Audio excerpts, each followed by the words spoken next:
warahmatullahi wabarakatuh. Selamat siang. Yang terhormat Bapak Barnas selaku fasilitator. Yang terhormat pengajar praktik Ibu Rini Priyanti MPD. Perkenalkan, nama saya Teguh Raharjo Nawawi, Eskom MPD. Pada kesempatan siang hari ini, saya akan membuat aksi nyata berkaitan dengan modul coaching untuk supervisi akademik. Selamat siang, Bu Farah. Selamat siang, Pak. Gimana kabarnya hari ini? Alhamdulillah saya baik. Ya, seperti rencana kemarin bahwa besok jadwalnya Bu Farah yang akan saya supervisi ya. Iya. Besok Bu Farah akan mengajar di kelas berapa? Insya Allah nanti saya akan mengajar di kelas 8A. 8A ya. Nah, sebelum saya mensupervisi kegiatan pembelajaran Bu Farah besok, hari ini kita akan melakukan bincang santai dulu nih. Bincang santai atau pra-observasi. Kira-kira apa yang diharapkan dari perbincangan pada hari ini? Saya berharap di siswa di SMP Negeri 18 ini yang saya melakukan observasi, yang saya melakukan materi, siswa itu bisa memahami dengan adanya materi yang saya sampaikan. Ya, intinya Bu Farah menginginkan supaya materi yang disampaikan itu mudah dipahami oleh siswa.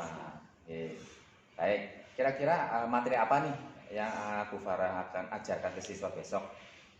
Materi kali ini mungkin tentang adanya Pancasila, Pak. Karena kan Pancasila itu kesadaran dari rakyat sendiri, khususnya di siswa juga itu sangat kurang.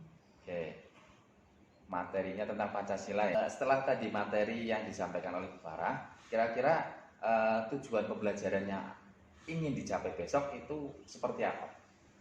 Nah, tujuannya nanti itu untuk adanya materi Pancasila itu kan tentang nilai-nilai Pancasila, Ya. memahami konsep adanya nilai-nilai Pancasila, memahami adanya norma-norma yang ada di Pancasila. Oke, jadi tujuannya supaya siswa dapat memahami Pancasila itu sendiri, nilai-nilai dan konsepnya ya. Oke. Nah, kira-kira persiapan apa yang Bu Farah sudah lakukan nih untuk pembelajaran besok? Saya sudah mempersiapkan adanya nanti kalau misalkan materi Pancasilanya itu kan terkonsep tentang adanya kehidupan seharian.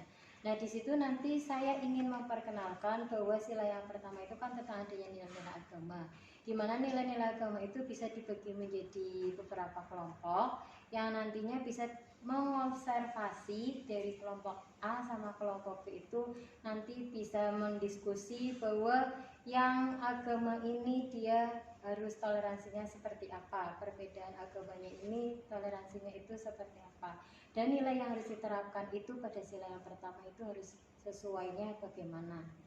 Oke, berarti persiapannya diantaranya membentuk kelompok ya? Ya. Mungkin ada persiapan yang lain, misalnya tayangan video atau semacamnya? Iya, nanti kalau misalkan tayangan video itu memang ada tentang adanya sosialisasi video, di mana video itu tentang sejarah pengorbanan adanya sejarah dulu, proklamasi kemerdekaan, di mana itu nanti menentukan adanya Pancasila, yang bahwa Pancasila itu nilai-nilai kehidupannya itu memang harus dilaksanakan di Indonesia ini. Oke, ya. Berarti persiapannya saya lihat sudah cukup matang nih, ya, sudah cukup matang biar pembelajaran besok bisa berjalan dengan lancar. Nah, berikutnya apa yang ingin Bu Farah kembangkan, yang ingin hendak dicapai dalam pembelajaran besok? Area apa? Mungkin dilihat dari segi materinya atau konsep supaya siswa itu lebih menonjol di bidang apa? Karena memang sekarang siswa itu kan masih membandingkan antara kelompok A sama kelompok B. Maksudnya perbedaan dari adanya golongan, antara golongan suku, jangankan agama, toleransinya itu kan juga berbeda. Nah, saya ingin bagaimana siswa itu mengenal tentang perbedaan dari masing-masing perbedaan di rakyat Indonesia itu. Nah, dari masing-masing perbedaan di situ itu kan memang adanya bisa menimbulkan ketidakcocokan gitu. Nah, di situ agar siswa paham tentang adanya perbedaan yang sila yang pertama, agama, kita bisa melihat dari sisi positif sama sisi negatifnya, bahwa dari salah satu agama itu memang tidak ada perbedaan, karena kita yang membedakan adalah kepercayaannya sendiri. Karena semua agama itu mencangkup dengan hal yang baik. Jadi kita bisa melihat atau kita bisa mengarahkan siswa itu ke misalkan ke masjid, ke kelenteng atau ke apa namanya? Wihara dan lain-lain ya. Iya, itu Ya. untuk mengetahui perbedaannya. Ya betul.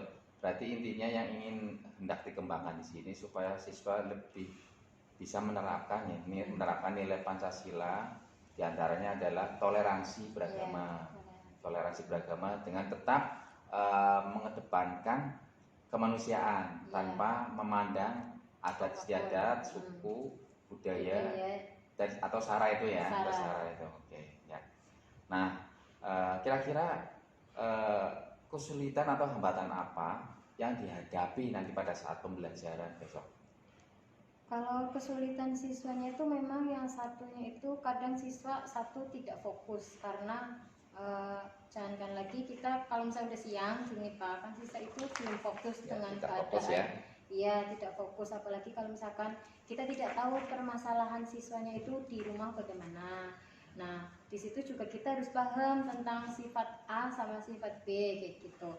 Nah, terus kebanyakan di sini itu siswanya itu kefokusnya sama hal yang buruk atau mengikuti teman lainnya kayak gitu. Nah, itu juga tidak bisa memfokuskan siswa belajar. Nah, kita bisa melihat dari sisi itu, atau kita bisa diberi pertanyaan atau diberi bagaimana lah biar siswa itu tidak boring di kelas. Gitu. Berarti intinya hambatan yang sering muncul itu kadang siswa itu tidak konsentrasi ya, tidak fokus dengan apa yang disampaikan oleh guru, sibuk dengan sendirinya, asik dengan sendirinya, mungkin ngobrol dengan temennya, atau mungkin membuat gambar atau tulisan nggak jelas di kertas gitu ya. Nah, kira-kira supaya dari pembelajaran yang sudah Bu Farah laksanakan sebelumnya untuk mencapai yang Bu Farah inginkan itu dari skala 1 sampai 10 itu berada pada posisi mana? Angka berapa yang sekarang? Kalau sekarang materi yang sudah saya terapkan, memang siswa alhamdulillah sudah bisa memahami bahwa kita memang kehidupan di negara Indonesia itu beda dari negara yang lainnya, karena kita memiliki sara di mana itu memang kita hidup terlahir banyak perbedaan. Nah, bagaimana itu bisa menghargai satu sama lain. Jadi kita harus mengenal adanya perbedaan tersebut. Nah, setelah kita mengenal baru kita bisa menerapkan adanya Pancasila dari sila yang pertama, sila yang kedua, sila yang ketiga, dan seterusnya. Tadi apa yang disampaikan Bu Farah bahwa Bu Farah menginginkan supaya pembelajaran siswa lebih fokus lagi. Nah, selama ini apa dapat dinilai dengan angka berapa nih kalau misalkan harapannya itu 1 sampai 10 ya, skala 1 sampai 10. Kira-kira pembelajaran Bu Farah itu berada di posisi angka keberapa? Kalau menurut saya itu masih kurang ya Pak, agak banyak yang kurang. Ya, dari angka 1 sampai 10 di nomor berapa kira-kira? Kemungkinan 7 kalau di 7 sini. Ya? Iya. 7 ya. Nah, 7. Berarti Bu Farah menginginkan walaupun kita tidak berharap sampai angka 10, berada di posisi berapa? Saya ingin di posisi 8 itu sudah stabil sih Pak. Jadi dia yang penting dia itu mengenal adanya perbedaan tersebut, mengenal adanya bagaimana Pancasila itu adalah cerminan hidup rakyat Indonesia. Oke, berarti Bu Farah menginginkan paling tidak berada di posisi 8 nih. Berarti paling tidak siswa di sini sudah menyadari ternyata nilai-nilai toleransi itu lebih diutamakan dalam kehidupan bermasyarakat maupun di sekolah, di keluarga, dan di masyarakat ya. Oke. Nah, untuk mencapai itu strategi apa yang Bu Farah rencanakan nih yang akan dilaksanakan di pembelajaran besok? Kalau strategi saya itu suka memakai kalau di sekolahan pembelajaran besok memakai diskusi Pak. Kalau saya itu nanti menerapkannya adanya video. Nah, setelah video nanti kan di situ ada nilai-nilai positif atau film apa yang berkaitan tentang adanya Pancasila yang tidak menyatukan dengan adanya norma-norma tersebut. nilai-nilai Pancasila. Nah, di situ nanti kita bisa mendiskusikan adanya norma dan nilai-nilai Pancasila itu. Nah, nanti bisa diterapkan di depan. Nah, setelah bisa diterapkan, biasanya saya juga ingin membuat video film, bagaimana film itu tentang dokumenter. Nah, untuk siswanya itu menceritakan adanya sebuah kisah, di mana kisah itu mencakup tentang adanya Pancasila, adanya nilai-nilai Pancasila yang terkandung dan lain sebagainya. Tetapi biasanya itu sekarang siswa itu kan memfokusnya itu pada handphone, di mana handphone itu kan kebanyakan memakai YouTube, sosial media. Nah, kita kan dari info-info tersebut, malah siswa itu jarang melihat televisi. Dia palingan melihatnya di handphone. Nah, dari situ kita bisa melihat dari berita di sosial media, dari YouTube dan lain sebagainya, yang mereka dengar di hariannya mereka atau di dunia nyata sama yang ada di sosial media. Nah, itu nanti bisa diterapkan di sekolah. Apa yang kalian dengar itu nanti bisa ditulis di lembar kertas, nanti bisa didiskusikan kepada teman-teman. Oke, jadi strateginya tadi yang saya tangkap, siswa dibentuk kelompok ya, untuk kelompok kemudian ditayangkan film pendek atau dokumenter untuk kemudian diperankan ulang, oleh siswa. Jadi bisa dikatakan bermain peran gitu ya, bermain peran. Oke. Dengan strategi tadi yang dipaparkan oleh Bu Farah, kira-kira Bu Farah perlu bantuan siapa untuk dapat melaksanakan kegiatan pembelajaran besok? Atau seterusnya, walau nggak harus untuk menerapkan strategi ini memang bagus sekali nih, nggak cuma besok. Kira-kira ada yang perlu dibantu nih atau pendamping guru dari rekan sejawat atau yang lain untuk memperlancar kegiatan pembelajaran Bu Farah? Kira-kira ingin dibantu siapa? Kalau misalkan bantuan itu saya hanya butuh perlengkapan di sekolah saja ya Pak. Kalau misalkan perlengkapan di sekolah itu mencukupi adanya yang saya butuhkan untuk kegiatan besok, itu bagi saya sudah cukup. Berarti yang penting di sini sarana dan prasarana terpenuhi, gitu ya, sarana dan prasarana terpenuhi sehingga kegiatan pembelajaran dapat berjalan dengan lancar, yang pada ujung-ujungnya tujuan pembelajaran tercapai. Tercapai semua. Ya. Baik, terima kasih nih Bu Farah waktunya. Semoga dengan pembicaraan pra-observasi hari ini, kegiatan supervisi besok bisa berjalan dengan lancar. Amin. Baik, terima kasih. Demikian wawancara atau bincang santai saya dengan Bu Farah selaku guru yang akan supervisi besok pada hari Selasa tanggal 31 Januari 2023. Akhirul kalam, billahi taufiq wal hidayah. Assalamualaikum warahmatullahi wabarakatuh.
Assalamualaikum warahmatullahi wabarakatuh. Yang terhormat fasilitator Bapak Barnas, yang terhormat pengajar praktik Ibu Rini Priyanti MPD. Perkenalkan, saya Teguh Raharjo Nawawi Eskom MPD, CGP Angkatan 6 Kota Tegal. Bersama ini saya akan mempraktekkan kegiatan coaching pasca observasi atau pasca supervisi akademik dengan Ibu Farah. Beliau adalah guru PPKN dari SMP Negeri 18 Tegal. Ya, gimana kabarnya Bu Farah? Alhamdulillah saya baik. Alhamdulillah baik ya. Tadi sudah melaksanakan kegiatan pembelajaran ya? Sudah. Di kelas 8A. Ya. Kira-kira perasaannya gimana nih kegiatan pembelajaran tadi? Setelah Perasaan saya agak plong ya Pak, karena kan sudah menjelaskan materi sesuai dengan yang kemarin dibahas gitu. Ya ada merasa bahagia, ada yang ternyata mudeng, ada yang tidak, ada yang banyak bertanya. Jadi variasi ya, perasaannya yang penting sudah plong nih, sudah disupervisi, sudah melaksanakan pembelajaran ya, di kelas 8A. Nah, kira-kira dari pembelajaran tadi, apakah sudah tercapai nih tujuan pembelajarannya? Untuk kali ini tujuan pembelajaran itu ada silsilah yang saya sudah melaksanakan dengan baik, tetapi ada silsilah di mana siswa belum menanggapinya dengan baik. Nah, dari hal tersebut, kira-kira sudah tercapai belum tujuannya? Alhamdulillah semua tujuan yang saya beritahukan kepada siswa semuanya telah tercapai. Telah tercapai, oke. Nah, alhamdulillah mungkin tujuan pembelajarannya tercapai kurang lebihnya 80% ya. 80% sudah tercapai. Ya. Nah, dalam pembelajaran tadi, kira-kira apa saja nih hal yang sudah baik yang menurut Bu Farah itu di pembelajaran 8A ya, dan yang masih kurang, yang dianggap masih kurang itu apa saja, bisa diuraikan? Kalau pembelajaran saya itu hal yang baiknya itu dia masih penasaran dengan adanya materi tersebut. Nah, hal yang baiknya memang siswanya itu lebih suka menanggapi, tapi menanggapinya itu kita itu diberikan bukan hanya mencangkupkan adanya materi Pak. Nah, tapi kita harus memberikan adanya real asli atau nyata di kehidupan nyatanya, baru dia memahami adanya materi tersebut. Gitu. Contoh konkretnya berarti ya, gitu ya, lebih konkret contoh lagi. Konkretnya. Nah, kira-kira hal yang masih dianggap kurang apa nih? Kalau misalkan masih kurang karena merekanya itu, kalau siswa itu kan kebiasaan cenderung kalau materi itu pasti tidak song ya Pak, pikirannya itu tidak mudeng lah gampangannya diartikan. Tapi kalau misalkan dari kita menampilkan adanya silsilah video atau film atau materinya itu mencangkup tentang gambaran, poster, novel dan lain sebagainya, dan dia menceritakan adanya kisah tentang materi tersebut, nah nanti baru siswa itu menanggapi dengan baik. Tadi sudah diuraikan tentang hal-hal yang sudah baik ya di pembelajaran 8A tadi. Nah, kira-kira yang menurut Bu Farah masih kurang apa pada pembelajaran 8A? Kalau untuk peserta didik itu memang kekurangannya ada diferensiasi Pak, dimana diferensiasi itu kan kekurangan dengan adanya mungkin karena kurangnya fasilitasi di sekolah kayak gitu. Nah, sebenarnya yang mencangkup kebutuhan siswa itu bukan materi tapi kehidupan nyatanya. Nah, kita bisa menayangkan adanya video visual. Nah, di situ nanti siswa juga bisa melihat bagaimana silsilah dari masa lalu sampai masa sekarang kayak gitu. Nah, itu bisa dijadikan perbedaan atau pedoman. Terus adanya tindak lanjutan tentang menonton video di YouTube atau sosial media ya, ataupun tentang tayangan yang lainnya. Baik, kira-kira dengan adanya kekurangan tersebut, Bu Farah akan melakukan perbaikan seperti apa nih? Kalau perbaikan itu menurut saya ingin mengintegrasikan ke dalam RPP.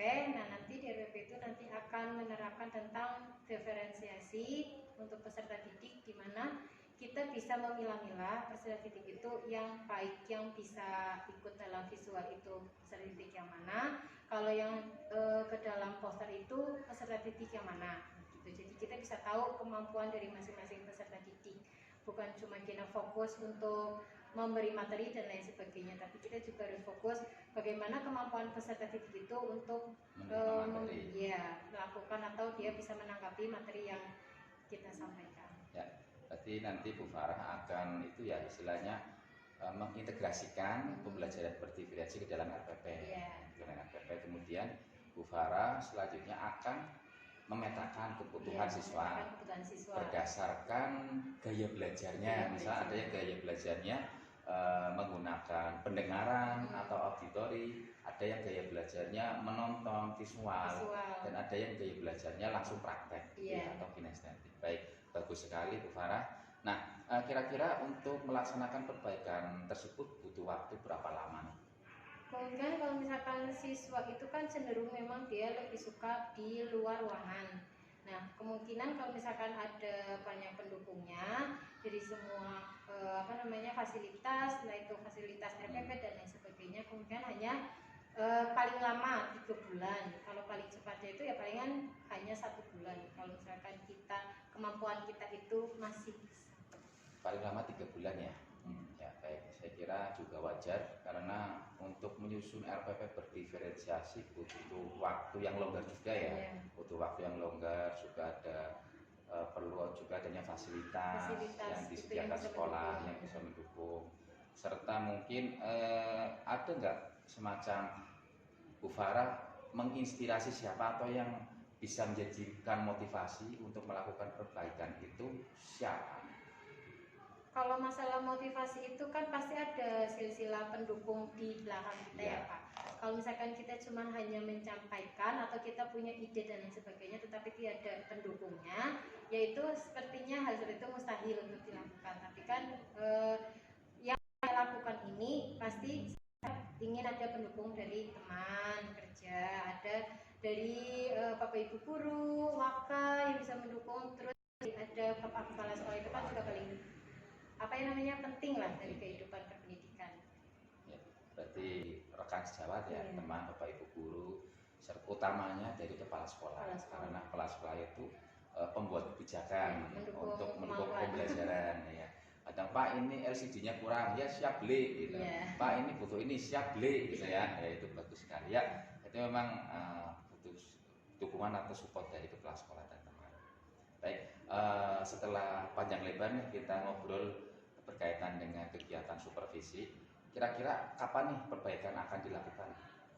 Kalau perbaikan itu saya lebih baik secepatnya ya Pak. Kalau misalkan saya sudah ada minat dan bakat saya seperti ini, kalau saya sudah disahkan atau kemampuan saya didukung sama rekan kerja, dan itu lebih baik secepatnya karena kan memang dari kurikulum ini juga berbeda. Nah itu kan kemampuan siswa juga bisa dilihat, itu kan juga bisa nanti masa depannya siswa diukur dari adanya kemampuan tersebut.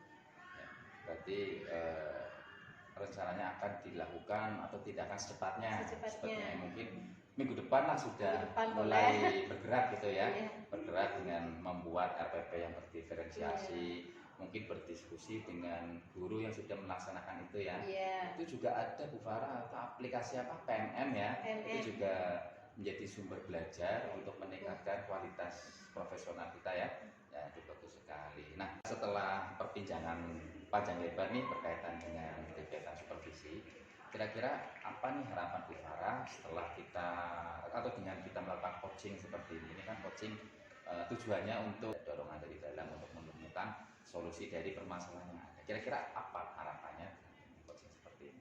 Harapan saya itu kalau misalkan sudah seperti ini dan apa yang pernah saya lakukan di dalam kelas, semoga harapan yang saya minat yang di diferensi ini bisa didukung oleh rekan kerja, dan itu juga bisa menjadi motivasi saya ke depannya itu bisa menjadi guru yang lebih baik, yang berguna untuk siswa dan rekan-rekan saya juga agar mengikuti adanya diferensi tersebut, karena kan itu memang hal yang paling baik dan mudah untuk dilaksanakan dan mudah untuk dipahami.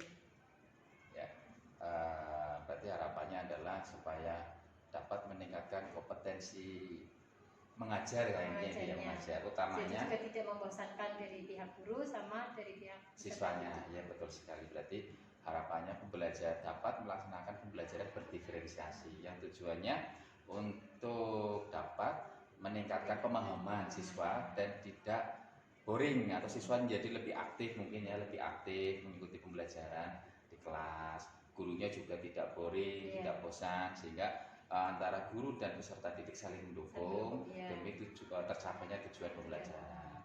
Dan tentunya semoga bisa bermanfaat ya, selain buat Bu Farah sendiri, bermanfaat bagi teman-teman, utamanya bagi peserta didik. Ya.